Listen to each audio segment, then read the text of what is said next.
Dios no existe, dice el graffiti, pero más bien no tendría que decir, no me conviene que Dios exista. Big difference, my friend. Empecemos por un par de definiciones. El ateísmo, en su sentido más amplio, es la ausencia de la creencia de la existencia de las deidades. En sentido estricto, es el rechazo de la creencia de la existencia de cualquier deidad. Por lo tanto, el ateo sería una persona que dice no creer en Dios, y es una postura muy respetable, pero ¿será cierta? ¿Es verdad que alguien puede vivir realmente sin creer que algo exista? ¿No será más bien que le resulta más cómodo vivir como si Dios no existiera? ¡Oh, mi amada familia! ¿Qué tal la iglesia? ¡Horrible!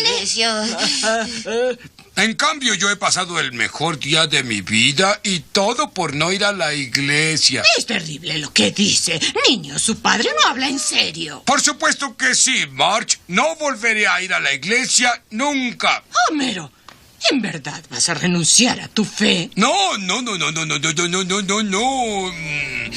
Bueno, sí.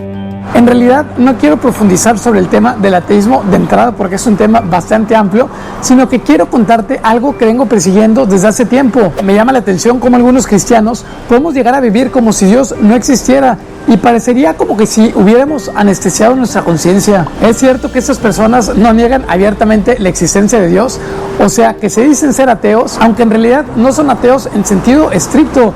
Pero también es verdad que muchas veces los cristianos vivimos como si no existiera la ley de Dios. En otro video ya hablé sobre la revelación y de cómo Dios nos habla a través de su palabra, a través de la conciencia y a través de los acontecimientos.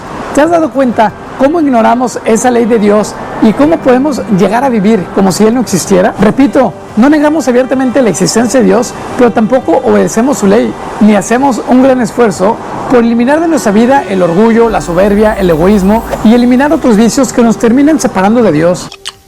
No puedo creer que vayas a abandonar la iglesia. Oye, ¿qué tiene de importante entrar en un edificio todos los domingos? Dios está en todas partes. Amén, hermano. ¿Y no crees que Dios tiene más cosas en qué pensar que dónde pasa un hombre una miserable hora a la semana? ¿Y qué tal si la religión no es buena? Cada domingo haríamos enfadar más y más a Dios. Ahora, mi gran pregunta, ¿cómo es que hemos llegado hasta aquí?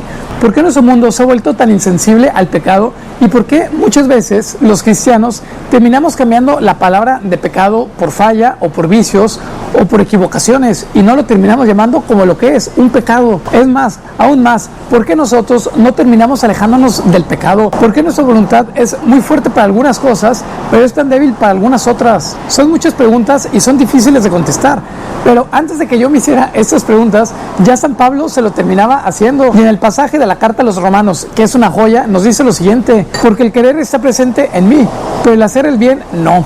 Pues no hago el bien que deseo, sino el mal que no quiero, eso practico. Y si lo que no quiero hacer, eso hago, ya no soy yo el que lo hace, sino el pecado que habita en mí. Esta es una perfecta descripción de lo que realmente sucede por dentro. Entonces, no es que Dios no exista, lo que sucede es que resulta muchas veces más cómodo y más fácil vivir como si Él no existiera, ignorando por completo que estamos bajo su ley y que deberíamos de obedecerla. ¿De dónde nos viene esta fractura interior y por qué estamos tan rotos por dentro?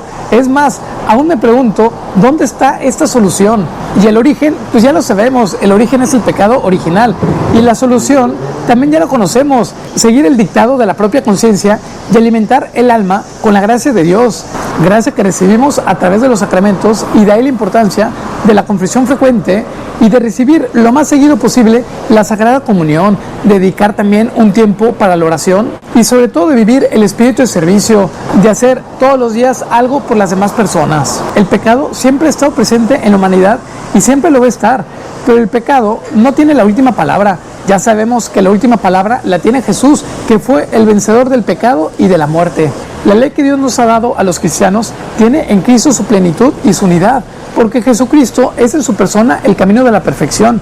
Por eso, la Iglesia, que es madre y maestra, insiste tanto en la oración, porque es el camino para conocer más y mejor a Jesucristo y conocer su ley.